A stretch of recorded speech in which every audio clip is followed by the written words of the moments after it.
कभी सोचा है कि इन्वर्टर की बैटरी सच में कितनी देर चलती है? ये एक ऐसा सवाल है ना, जिसका जवाब हम बस अंदाजे से ही दे देते हैं। तो आज इसी अंदाजे को हटाते हैं और असली कहानी का पता लगाते हैं। सोचिए, लाइट चली गई, सबसे पहला ख्याल दिमाग में क्या आता है? यही ना कि यार ये इन्वर्टर अब और कितनी देर चलेगा। बस आज हम इसी सवाल का एकदम पक्का वाला जवाब निकालना सीखेंगे।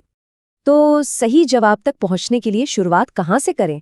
देखिए, कोई भी हिसाब किताब करने से पहले बस 3 चीजें जान लेना जरूरी है। यही 3 चीजें समझ लीजिए हमारे पूरे कैलकुलेशन की नींव है। वो 3 चीजें हैं।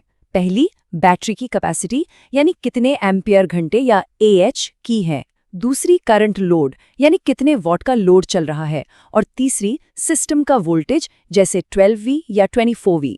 चलिए, इसको आसान करने के लिए एक उदाहरण ले लेते हैं।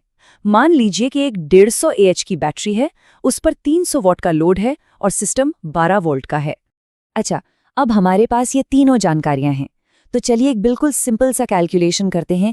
इससे हमें एक आइडियल बैकअप टाइम मिलेगा, जो सुनने में तो एकदम परफेक्ट लगता है। ये प्रोसेस बस 2 स्टेप्स का है। पहले हम ये निकालेंगे कि बैटरी से करंट खर्च कितना हो रहा है, फिर उसके बेसिस पर टोटल बैकअप टाइम कैलकुलेट करेंगे। सिंपल। तो आते हैं स्टेप नंबर 1 पर। करना क्या है? बस लोड को सिस्टम वोल्टेज से डिवाइड कर देना है। हमारे उदाहरण में 300 वॉट को 12 वोल्ट से डिवाइड किया तो मिले 25 एम्पियर। इसका मतलब साफ है कि सारे उपकरण चलाने के लिए बैटरी 25 एम्पियर का करंट दे रही है। अब आते हैं स्टेप 2 पर। यहाँ हम बैटरी की टोटल कैपेसिटी यानी 150 AH को हमारे डिस्चार्ज करंट यानी 25 एम्पियर से डिवाइड कर देंगे और बस रिजल्ट आ गया। पूरे 6 घंटे। सुनने में तो काफी बढ़िया और सीधा सा जवाब लग रहा है ना? इस कैलकुलेशन के हिसाब से बैटरी को पूरे 6 घंटे चलना चाहिए। लेकिन रुकिए जरा, कहानी यहाँ खत्म नहीं होती। असल में इस सिंपल से कैलकुलेशन में एक बहुत जरूरी चीज मिस हो गई है। और यहाँ पर आता है असली ट्विस्ट। सच्चाई ये है कि किसी भी इन्वर्टर बैटरी को उसकी लाइफ बढ़ाने के लिए कभी भी पूरा डिस्चार्ज नहीं किया जाता। और यहीं पर बैटरी का टाइप इंपॉर्टेंट हो जाता है, क्योंकि हर बैटरी की यूजेबल कैपेसिटी यानी इस्तेमाल करने लायक क्षमता अलग अलग होती है। असल में बैटरी बनाने वाली कंपनियां खुद ये सलाह देती हैं कि बैटरी की हेल्थ के लिए उसे एक लिमिट तक ही डिस्चार्ज करना चाहिए।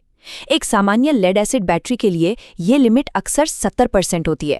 तो ये बात ध्यान में रखिए, एक सामान्य लेड एसिड बैटरी की सिर्फ 70% कैपेसिटी ही सेफली यूज की जा सकती है, जबकि एक ट्यूबुलर या जेल बैटरी की लगभग 90% तक कैपेसिटी यूज की जा सकती है।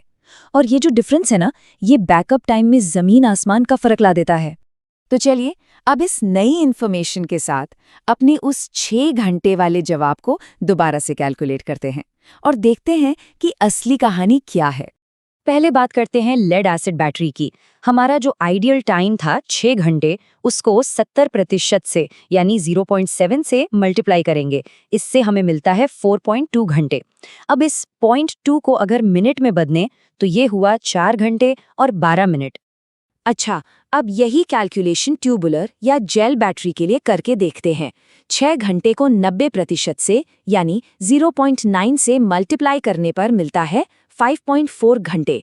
इसका मतलब हुआ 5 घंटे और 24 मिनट। तो देखा, फर्क बिल्कुल साफ है। जो बैकअप टाइम हमें 6 घंटे लग रहा था, वो एक लेड एसिड बैटरी के साथ सच में सिर्फ 4 घंटे 12 मिनट है। और ट्यूबुलर बैटरी के साथ वही बैकअप लगभग 5 घंटे 24 मिनट का है। ये बहुत बड़ा डिफरेंस है। तो इस सारे कैलकुलेशन का मतलब क्या निकलता है? मतलब बिल्कुल साफ है। अब से सिर्फ अंदाजा नहीं, बल्कि कॉन्फिडेंस के साथ पता होगा कि पावर कट में बैटरी कितनी देर तक साथ देगी। इससे होता ये है कि अचानक से अंधेरे में नहीं बैठना पड़ेगा। अपनी बैटरी को आराम से मैनेज कर पाएंगे। और हाँ, अगली बार जब नई बैटरी लेनी होगी तो एक स्मार्ट फैसला ले पाएंगे।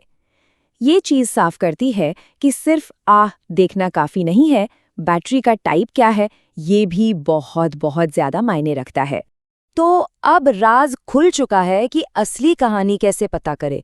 अब सवाल यह है कि क्या अपने घर की बैटरी का असली बैकअप टाइम निकालेंगे? जाइए और अपने पावर बैकअप को आज से पहले से कहीं बेहतर तरीके से समझिए।